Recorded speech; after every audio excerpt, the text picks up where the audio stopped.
Et je voudrais aussi remercier chaleureusement François de Rugy, qui est président de l'Assemblée nationale, d'avoir réussi à trouver un créneau qui va finir par compter pour 1 heure dans un emploi du temps qui est extrêmement chargé.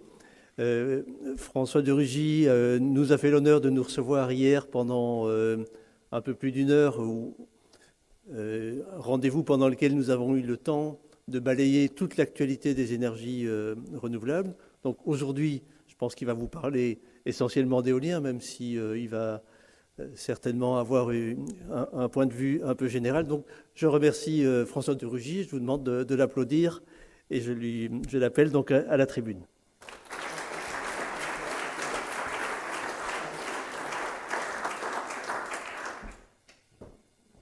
Merci, Monsieur le Président du syndicat des énergies renouvelables, Jean-Louis Bal. On se connaît depuis un certain temps et vous savez que ce sujet me tient à cœur, et même si j'ai évolué dans les responsabilités que j'occupe, ce sujet me tient toujours à cœur, évidemment. Madame la Présidente de la Commission éolienne du syndicat, Gwena Huette, Madame la Directrice de l'énergie, Virginie Schwartz, Monsieur le Président Alain Péria est parti, Monsieur le Vice-président de la Commission du développement durable, mais je le salue, un nouveau collègue engagé sur ces sujets, et je crois qu'il a pu vous faire part aussi de son expérience d'élu local en la matière. Mesdames, Messieurs, sur ce sujet des énergies renouvelables et de l'éolien, évidemment, nous discutons, nous échangeons, nous nous exprimons dans un contexte un peu particulier. Je pense que vous en avez parlé aujourd'hui, avec l'annonce qui a été faite il y a quelques jours seulement par le ministre. Le nom du ministère a changé, mais les réalités sont les mêmes. Le ministre de la Transition écologique et solidaire, Nicolas Hulot, par rapport à ce fameux objectif de réduire la part du nucléaire de 75 à 50% à l'horizon 2025. Et je veux en dire un mot, bien sûr, parce que c'est un élément important, structurant même, de la politique énergétique, en tout cas pour ce qui concerne la production d'électricité en France. Je rappelle simplement, parce que j'étais déjà député à l'époque, et nous ne sommes plus très nombreux à avoir quelques mandats d'ancienneté à l'Assemblée nationale, mais cela donne l'avantage, quand on a un peu de mémoire, de se souvenir et de redire comment les choses se sont faites et comment nous avons pu en arriver là par décision ou aussi parfois par non-décision successive. Avant les élections de 2012, cela paraît très loin, mais ça fait à peine plus de 5 ans, François Hollande, qui était à l'époque candidat à l'élection présidentielle, met donc cette proposition sur la table, et je rappelle que c'était l'engagement de François Hollande. Certains ont dit c'est un accord électoral ou un accord politique. Non, c'était vraiment, et je peux en témoigner, pour en avoir discuté avec lui avant même qu'il soit désigné candidat de son parti pour l'élection présidentielle, c'était vraiment sa proposition de rééquilibrer le mix énergétique français en baissant la part du nucléaire, en disant allons vers cette parité 50-50. Il le met dans son programme présidentiel, il l'assume dans les débats avant l'élection présidentielle. C'est un sujet de débat, d'ailleurs, à l'époque, avec le président sortant de l'époque, Nicolas Sarkozy, qui lui avait une toute autre vision des choses, puisqu'il était pour le maintien du nucléaire et de la part du nucléaire, même le développement du nucléaire. Et François Hollande est élu, donc en toute connaissance de cause. Les Français ont voté, bien sûr, ils n'ont pas voté que sur cette proposition-là, mais ils ont voté en toute connaissance de cause. Une majorité parlementaire est élue également à la suite de l'élection présidentielle sur la base du même programme. Je peux en témoigner, j'en faisais partie. Et ensuite, il est décidé, cela avait été annoncé aussi, de faire un débat sur l'énergie. Nous sommes en 2012, cela prend 6 mois, allez, 1 an, nous arrivons en 2013. Mais la loi est proposée, rédigée par le gouvernement simplement à la fin de l'été 2014. Ensuite, elle est définitivement adoptée à l'été 2015 et promulguée ensuite après avoir été définitivement adoptée. Je le dis au passage, dans les fonctions qui sont les miennes aujourd'hui, je me bats, vous en avez peut-être entendu parler, pour que la procédure législative soit plus efficace. Et je le revendique. Et on peut prendre cet exemple. C'en est une illustration concrète. Près d'1 an pour adopter une loi, alors que cette loi n'est que la traduction d'un engagement électoral. Et donc, nous voilà à l'été 2015, 3 ans après donc, la définition de cet engagement. Et ensuite, il y avait dans la loi la nécessité de rédiger, d'adopter une programmation pluriannuelle de l'énergie.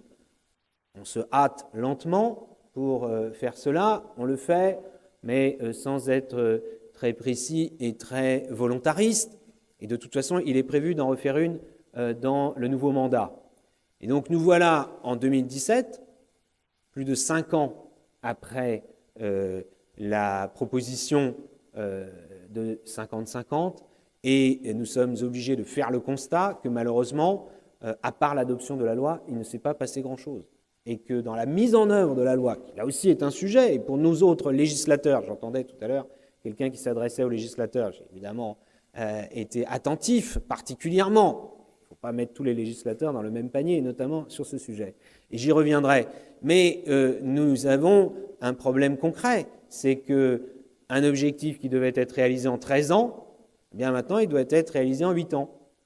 Et c'était déjà difficile, disons-le, c'était très volontariste de le faire en 13 ans, 2012-2025 et 2017-2025.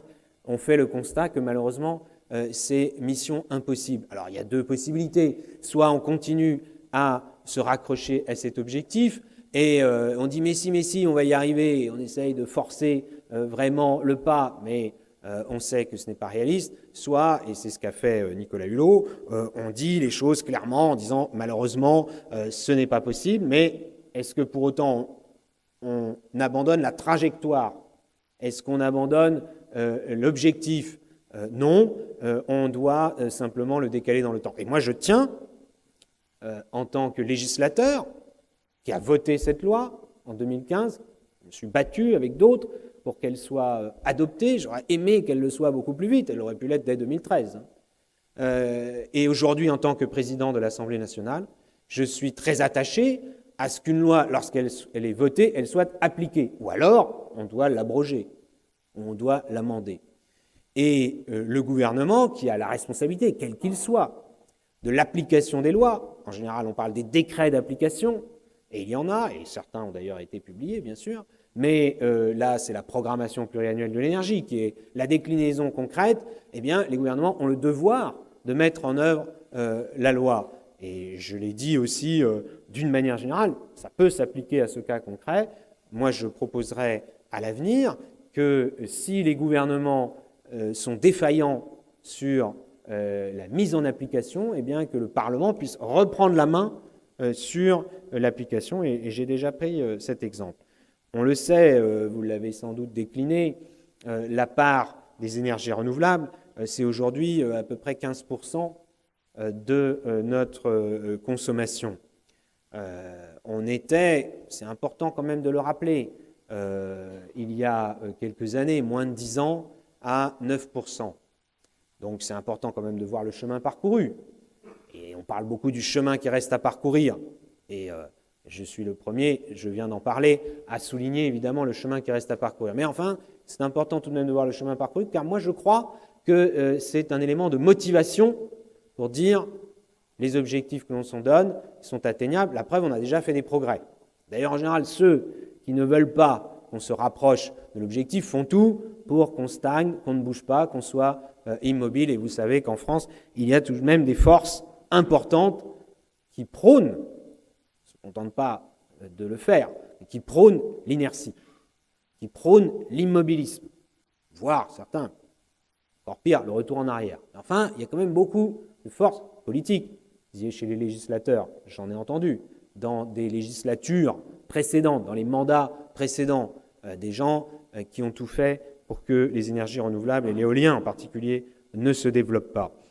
Alors c'est sûr que si on continue sur le rythme actuel, c'est insuffisant pour atteindre les objectifs.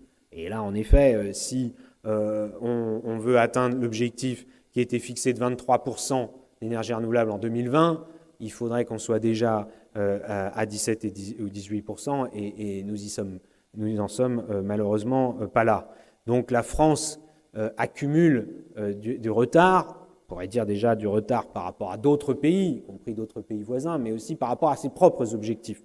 Donc il faut absolument accélérer. Et moi j'aime bien donner un exemple, là pour juste faire un tout petit aparté sur une autre énergie renouvelable que l'éolien, la question des méthaniseurs.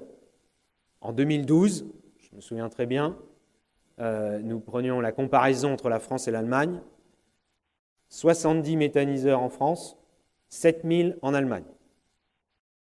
Et 5 ans plus tard, 500 méthaniseurs en France, c'est bien, nous avons progressé, l'Allemagne est passée à 8000, donc elle a continué à progresser, et y compris plus vite en valeur absolue que nous. Bien, si on veut, y compris au-delà de toute considération écologique, profiter des opportunités technologiques, économiques, les ressources de notre territoire, il faut accélérer.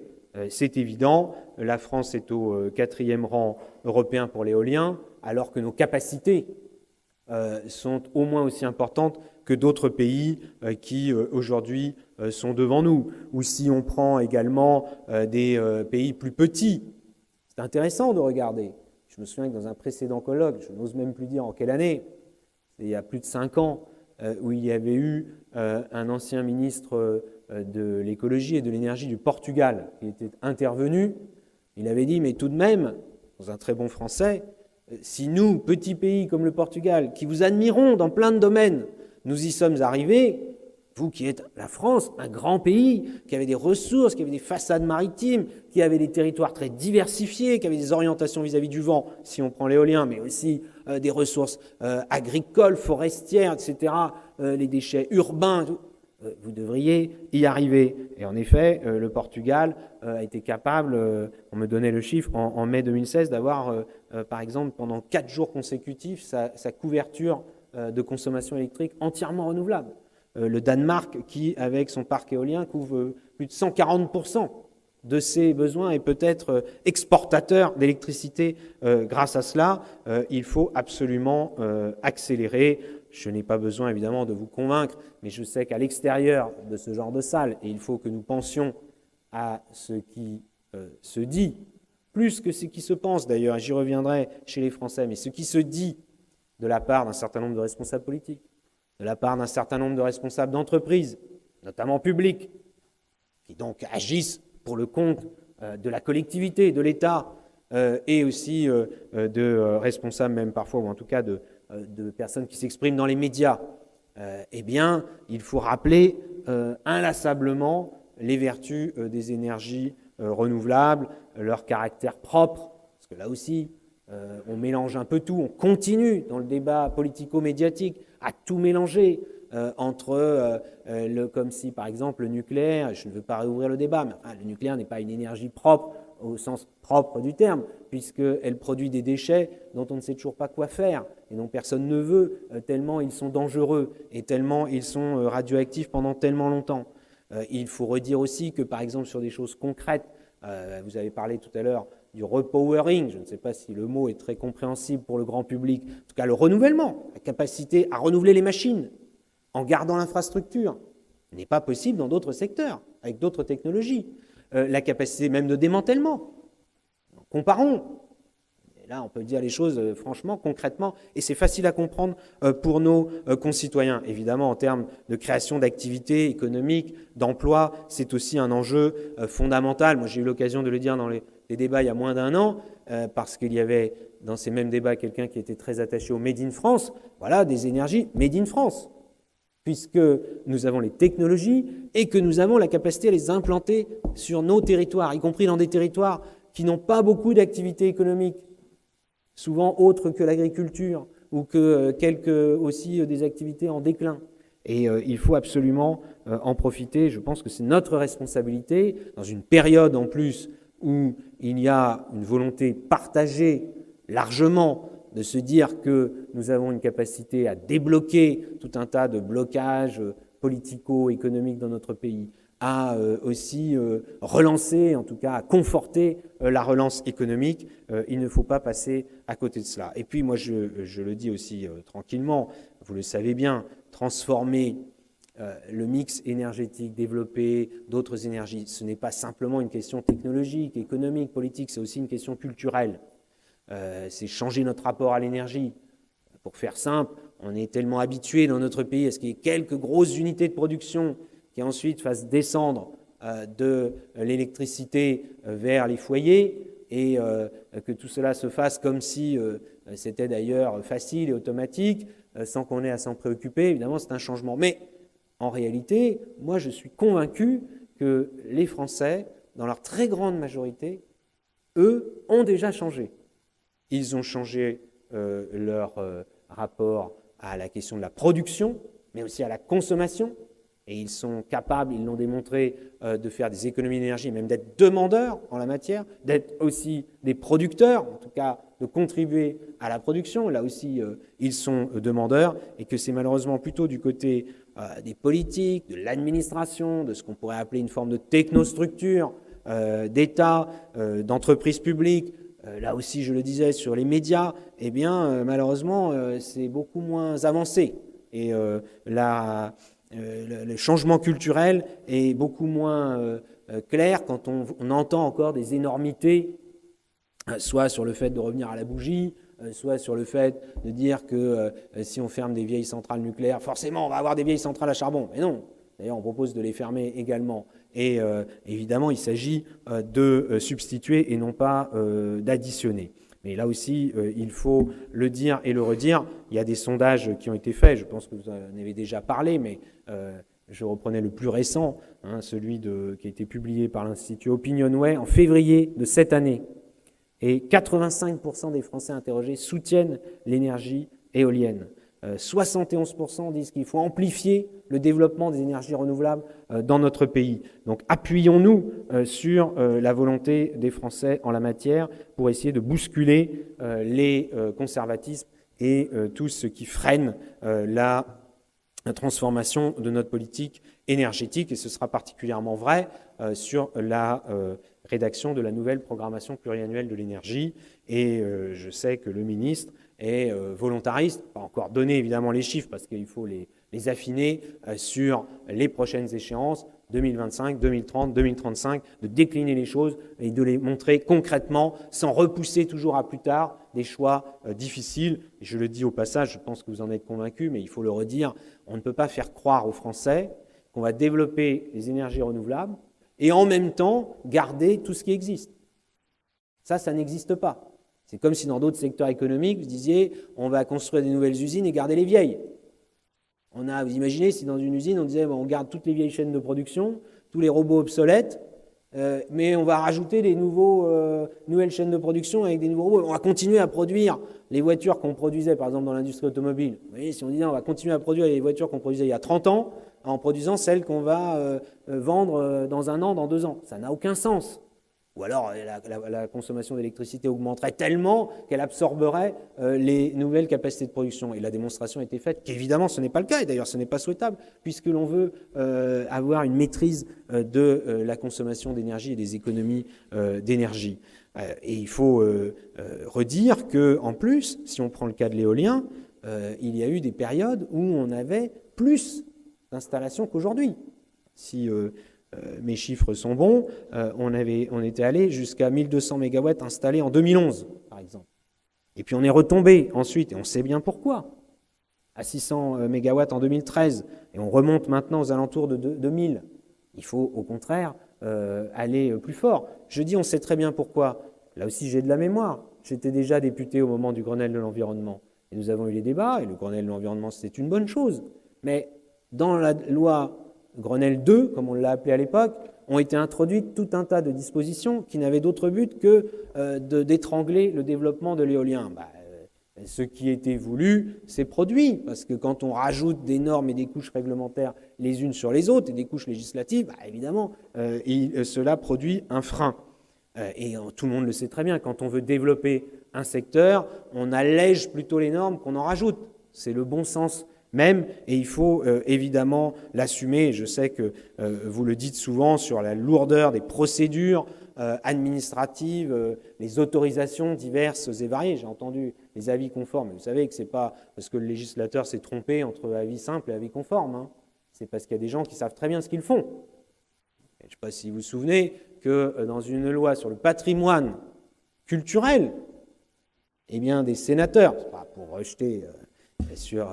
mais à l'époque, c'est des sénateurs qui en avaient pris l'initiative, n'avaient rien trouvé de mieux que, de tous bords politiques d'ailleurs, de rajouter des amendements pour qu'on passe de 500 mètres à 1000 mètres des habitations pour la distance minimale pour les installations éoliennes. Évidemment, si vous rajoutez à toutes occasions ce genre de mesures, on a parlé des radars, on a parlé des plans de vol de l'armée de l'air, etc., on finit par rendre les choses très difficiles, très limitées, et on ne fera pas croire à grand monde que c'est le fruit du hasard.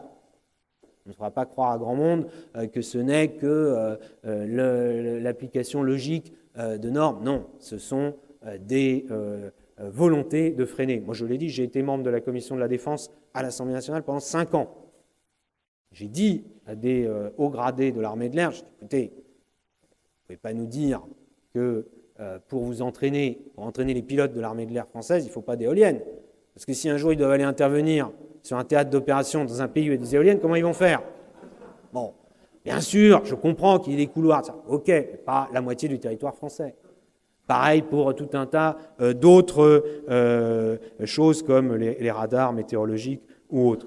Bon, sur l'acceptabilité qui nous est souvent opposée, l'acceptabilité sociale, citoyenne, de proximité, on le sait bien, il ne faut pas négliger cet aspect. Il ne faut pas dire que les oppositions n'existent pas. Il y en a qui sont quand même très organisées, systématiques et qui n'ont pas grand-chose à voir avec la défense du cadre de vie, qui n'ont pas grand-chose à voir avec la défense du patrimoine.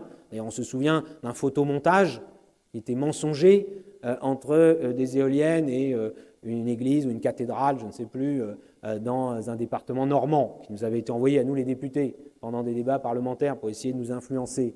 Bon, et certains les reprenaient d'ailleurs. Mais d'ailleurs, on pourrait se poser la question, je ne voudrais pas ouvrir des débats, à une époque, l'émergence de ces clochers ou autres ont peut-être été vécus par certains comme une émergence dans le paysage difficile à supporter, les châteaux d'eau, enfin on peut multiplier. Bien sûr qu'il y a des émergences dans le paysage. Moi, les grandes cheminées, qu'elles soient thermiques ou nucléaires, je ne trouve pas ça très joli, ni très rassurant. Bon, il faut toujours faire des compromis, évidemment. Et puis, quand on voit l'éolien offshore, les arguments qui nous sont sortis, alors qu'on a pris des distances parmi les plus longues d'Europe par rapport au littoral, il faut à un moment donné savoir s'arrêter, raison garder. Moi, j'ai reçu des gens, je suis député comme tous les autres, avec des électeurs, avec des citoyens. Alors, dans ma circonscription, malheureusement, on n'a pas le droit d'en faire parce qu'on est en zone urbaine. On m'a expliqué qu'on ne pouvait pas en faire le long des autoroutes ou des voies express parce que là, j'ai dit le bruit, on ne pourra pas m'expliquer quel bruit parce que, bon, le bruit de fond routier, c'est quelque chose de beaucoup plus prégnant.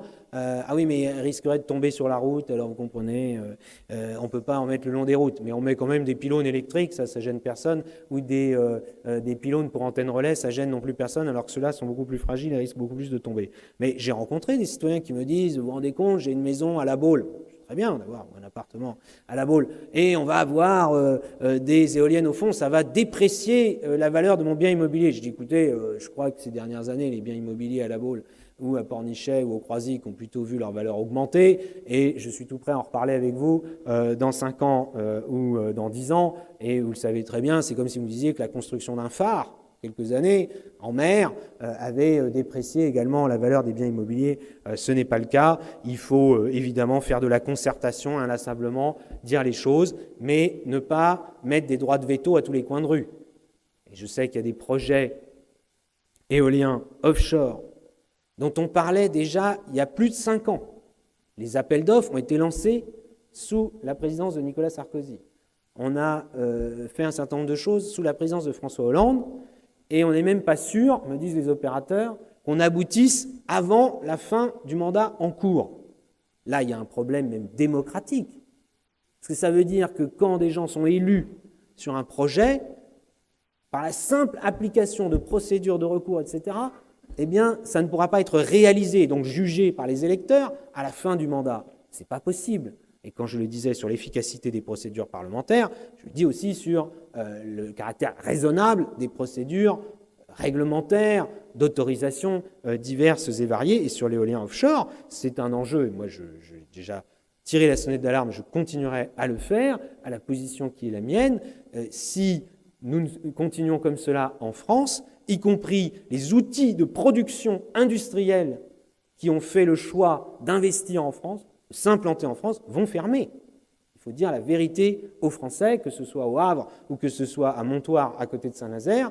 Au bout d'un moment, les industriels diront s'il n'y a pas de débouchés en France, on va aller voir ailleurs. Parce que construire en France pour transporter très loin, ça a quand même ses limites. Donc évidemment qu'en la matière, il faut qu'on trouve les bons équilibres entre la prise en compte des avis des populations et des différents acteurs du territoire et la capacité à faire. Et par ailleurs, il ne faut pas être dupe quand il y a dans certaines régions, et je sais que le projet, par exemple, du Tréport est un peu aux confins de deux régions, entre la Normandie et cette étrange appellation de Hauts-de-France, en tout cas la région Nord-Pas-de-Calais-Picardie, moi je continue à l'appeler comme cela, eh bien, on sait très bien qu'il y a des gens qui mènent un combat idéologique. C'est tout à fait respectable d'ailleurs. Et il ne faut pas s'abriter derrière des considérations d'acceptabilité, quand en vérité c'est un combat idéologique et politique national d'ailleurs. Bon. Donc en la matière, soyons pragmatiques, recherchons l'efficacité, et moi je souhaite vraiment appuyer dans ce sens, et je salue l'initiative qui a été prise par Nicolas Hulot, peu de temps après sa nomination, de créer un groupe de travail sous l'égide d'un responsable politique, son secrétaire d'État, Sébastien Lecornu, je crois qu'il s'est exprimé par vidéo ce matin, sur la simplification des procédures, en tout cas en regardant l'ensemble des obstacles au développement des énergies renouvelables, en particulier de l'éolien, pour qu'on puisse lever ces obstacles. Et il faut absolument le faire. Et le fait qu'il y ait deux présidents de commission de l'Assemblée nationale, Barbara Pompili, présidente de la Commission du développement durable, et Roland Lescure, président de la Commission des affaires économiques, qui soit dans ce groupe de travail, c'est parce que nous voulons être prêts, s'il y a besoin de lever par la voie législative, si ce sont les législateurs qui ont mal fait leur travail par le passé ou qui l'ont fait dans le mauvais sens, eh bien que nous puissions rectifier rapidement. Et en tout cas, moi je ferai tout pour qu'on puisse modifier rapidement les textes s'il le faut pour arrêter de freiner. Et il faudra aussi, j'ai bien entendu, j'en avais entendu parler, harmoniser l'attitude des uns et des autres selon les régions, entre les préfets, les services des préfectures. Moi j'ai des témoignages sur l'éolien terrestre d'un projet qui avait le malheur d'être soumis à la commission de la région Pays de la Loire et de la région à l'époque Poitou-Charentes. Et comme elle n'avait pas, les services du même ministère n'avaient pas le même avis dans l'une des deux régions sur le même projet, eh bien le projet éolien terrestre était bloqué. C'est insupportable. À un moment donné, il y a une politique nationale qui a été voulue par le législateur, qui est mise en œuvre par un gouvernement. Eh bien l'administration doit faciliter cette mise en œuvre au lieu de la freiner. C'est aussi une question de démocratie et de bon fonctionnement de nos institutions. Voilà ce que je voulais dire rapidement sur le volontarisme, la détermination dont nous devons faire preuve, parce que nous savons justement qu'il y a un certain nombre de freins, un certain nombre d'inerties, mais il n'y a pas de fatalité. Et dans d'autres domaines, on voit bien que la France est capable de relever le défi de changement que l'on croyait impossible il y a encore quelques années. Eh bien, dans le domaine de l'énergie, c'est possible. On doit réussir ce beau projet de développement des énergies renouvelables et en particulier de l'éolien. Merci.